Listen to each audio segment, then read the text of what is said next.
नमस्कार। आज हम पढ़ेंगे भारतीय संविधान की प्रस्तावना के बारे में, जानेंगे प्रस्तावना के प्रमुख तथ्य और उसकी बातें। और इसके वीडियो के लास्ट में हम एक आपको प्रश्नोत्तरी भी देंगे, प्रश्नोत्तरी पूछेंगे, तो आप अंत तक बने रहिए। आइए शुरू करते हैं भारतीय संविधान की प्रस्तावना। इसमें भारतीय संविधान की जो प्रस्तावना है, उद्देशिका जो है, उद्देशिका प्रस्तावना एक ही बात है, ये हमारे ऑस्ट्रेलिया के संविधान से प्रभावित है और विश्व में सर्वश्रेष्ठ उद्देशिका मानी जाती है। पहली बार जब पंडित जवाहरलाल नेहरू ने उद्देश्य प्रस्ताव दिया था, कब? 13 दिसंबर 1946 को, उसी को बेस बना करके ये प्रस्तावना तैयार की गई है। और इस संकल्प को मान लिया गया था 22 जनवरी 1947 को, और साथ ही इसको 26 नवंबर 1949 को अपनाया गया था, यानी अंगीकृत कर लिया गया था। और उसके बाद 26 जनवरी 1950 को इसे पूर्णतः लागू कर दिया गया था, जिसको अब आज हम गणतंत्र दिवस के रूप में भी मनाते हैं। ठीक है, चलिए आगे चलते हैं। प्रस्तावना उद्देशिका को भारत के संविधान की आत्मा इसलिए कहा गया है क्योंकि इसमें संविधान के बारे में सब कुछ बहुत संक्षेप में मौजूद है, यानी कि पूरे संविधान का जो सार है इसके अंदर मौजूद है, सब कुछ इसमें समाया हुआ है। इसके एक एक शब्द के अंदर बहुत सारी व्याख्या छिपी हुई है, तो इसलिए इसको संविधान की आत्मा कहा गया है। किसको? उद्देशिका को, प्रस्तावना को। हम इसके प्रत्येक शब्द की व्याख्या भी करेंगे, ज़्यादा लंबी नहीं करेंगे लेकिन थोड़ा समझाएंगे आपको। ठीक है, तो एक बार सर्वोच्च न्यायालय ने कहा था कि ये जो प्रस्तावना है संविधान निर्माताओं के मस्तिष्क में झांकने का उद्देश्य है। मतलब उन्होंने क्या सोचा उस टाइम पे, क्या बनाना है हमें संविधान में, तो उसका प्रारूप तैयार किया था, उसके बारे में मैं बताया था प्रस्तावना में। ठीक है, उद्देशिका यह घोषणा करती है कि संविधान अपनी शक्ति सीधे जनता से प्राप्त करता है। इसी कारण यह हम भारत के लोग से शुरुआत होती है, यानी इसका जो प्रथम शब्द है वो है हम भारत के लोग। ठीक है,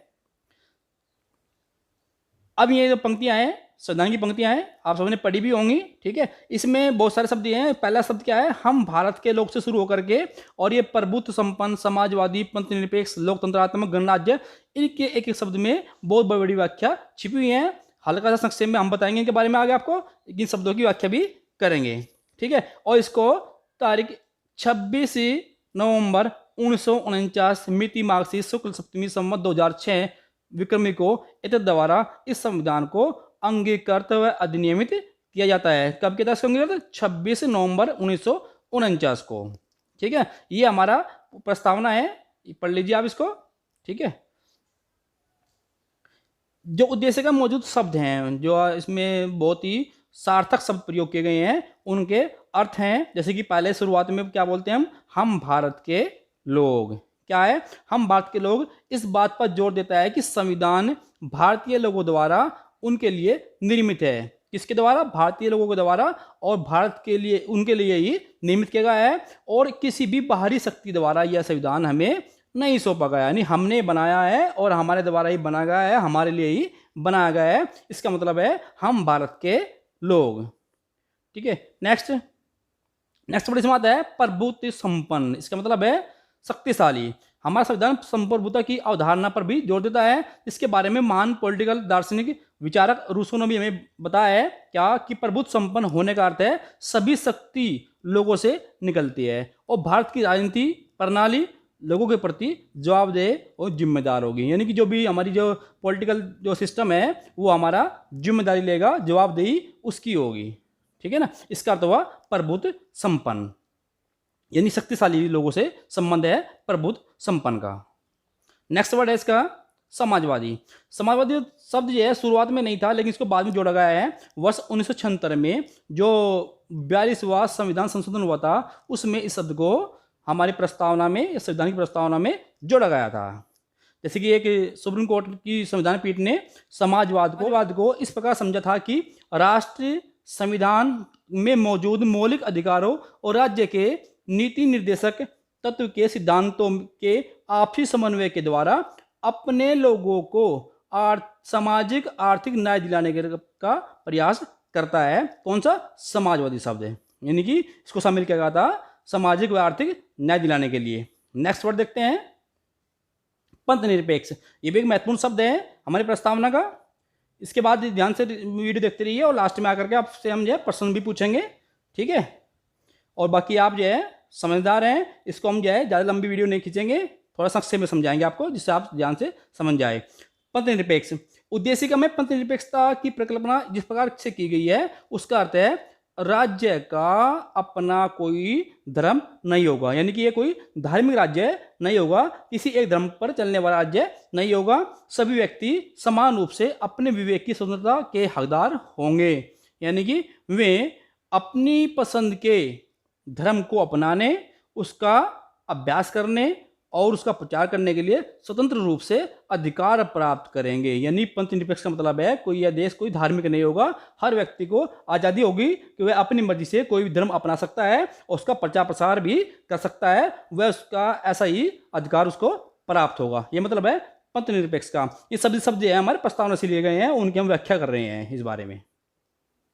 नेक्स्ट, लोकतांत्रिक क्या है ये एक तरह का जैसे कि सत्ता चलाने वाले शासक लोगों द्वारा चुने जाएंगे। जैसे कि व्यवस्था हमारे यहाँ पर है कि जो सत्ता चलाते हैं उनको आम जनता ही चुनती है, इसको बोलते हैं लोकतंत्र। उनके प्रति जिम्मेदार होते हैं। गौरतलब है कि लोकतंत्र व गणराज्य शब्दों को अलग अलग समझने के बजाय इसको एक साथ ही माना गया है। दोनों शब्द लोकतंत्र और गणराज्य एक ही शब्द को मानकर चलते हैं। नेक्स्ट वर्ड है जनतंत्र। ये क्या है? यह जो जनतंत्र वर्ड है ये अनुच्छेद 19 तथा अनुच्छेद 326 जनतंत्र से संबंधित है। भारत में बहुदलीय लोकतंत्र, यानी कि हम भारत में बहुत सारे लोकदल बनाए जा सकते हैं और बहुदलीय लोकतंत्र लागू व्यवस्था है, इसको बोलते हैं जनतंत्र व्यवस्था। ठीक है, देखिए नेक्स्ट वर्ड है गणराज्य।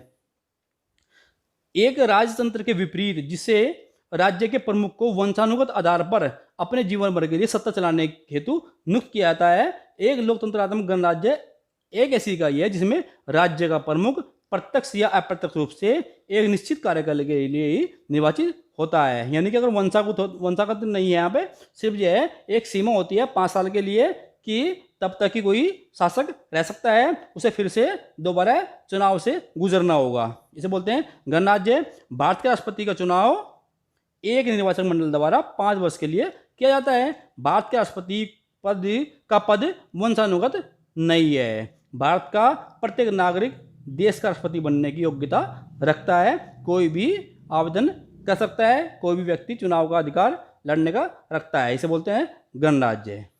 नेक्स्ट, यह भारत के संविधान की प्रस्तावना की कुछ प्रमुख बातें हैं, जैसे कि भारत के संविधान की उद्देशिका अपने आप में मनोवर है। एक वर्ड यूज किया है मनोवर, यानी कि मन को हरने वाली, बहुत अच्छी, क्योंकि इसमें क्या है पूरा संविधान समाया हुआ है। इसके एक एक शब्द में बहुत बड़ी बड़ी व्याख्या है। इससे हम जान सकते हैं कि हमारा संविधान कितना मनोवर है।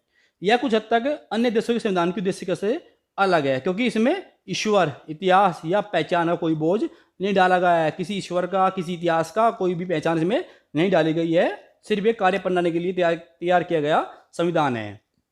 उद्देशिका बताती है, उद्देशिका मतलब होता है प्रस्तावना। यह बताती है कि यदि व्यक्ति गरिमा का सम्मान किया जाएगा तो राष्ट्र को डरने की कोई जरूरत नहीं है। यानी कि हम जो है गरिमा का सम्मान करते हैं तो राष्ट्र को डरने की कोई जरूरत नहीं है। चलिए चलते हैं आगे। अब यह हम लेते हैं प्रश्नावली। ठीक है, जैसे पहला प्रश्न लिया हमने, समाजवादी शब्द संविधान की प्रस्तावना में किस वर्ष जोड़ा गया था? बताइए आप जो है ये कब जोड़ा था, सोच लीजिए। ठीक है, ये ऑप्शन आएगा इसका बी 1976 में। नेक्स्ट, जनतंत्र शब्द किस अनुच्छेद से संबंधित है? अनुच्छेद 19 व 21 से, 20 व 326 से, 19 व 326 से, अनुच्छेद 18 व 19 से। यह है ऑप्शन सी, यानी कि अनुच्छेद 19 व 326 से संबंधित है। नेक्स्ट, राज्य का अपना कोई धर्म नहीं होगा, यह किस शब्द को प्रदर्शित करता है? पंथ निरपेक्ष, लोकतंत्र, समाजवाद, जनतंत्र। जानते होंगे आप सभी, बताइए। पंथ निरपेक्ष। ठीक है। नेक्स्ट, हमारे संविधान को किस तारीख को अंगीकृत अधिनियमित किया गया था? 15 अगस्त 1947 को, 26 जनवरी 1950 को, 13 नवंबर 1949 को या 26 नवंबर 1949 को? बताइए। ठीक है, ये है ऑप्शन डी 26 नवंबर 1949 को। जवाहरलाल नेहरू द्वारा संविधान सभा में कब उद्देश्य प्रस्ताव को पेश किया गया? 13 दिसंबर 1947, 13 दिसंबर 1946, 24 नवंबर 1949 या 14 नवंबर 1950? बताइए। ठीक है, बी ऑप्शन 13 दिसंबर 1946 को। Next question sorry. सभी शक्ति लोगों से निकलती है और भारत की राजनीतिक प्रणाली लोगों के प्रति जवाबदेह और जिम्मेदार होगी। यह इसका आशय क्या होगा? प्रभुत्व संपन्नता, समाजवादी, लोकतांत्रिक या पंथनिरपेक्ष? क्या होगा? ऑप्शन ए प्रभुत्व संपन्न। ठीक है, नेक्स्ट। किस संविधान संशोधन द्वारा प्रस्तावना में समाजवादी शब्द को जोड़ा गया? किस संशोधन में जोड़ा गया था? 40वें में, 72वें में, 75वें में या फिर 42वें में? बताइए आप, कौन शब्द समाजवादी शब्द को जोड़ा गया था? ऑप्शन लास्ट है डी 42वें संविधान संशोधन द्वारा शब्द समाजवादी को जोड़ा गया था। आज के लिए इतना ही, धन्यवाद।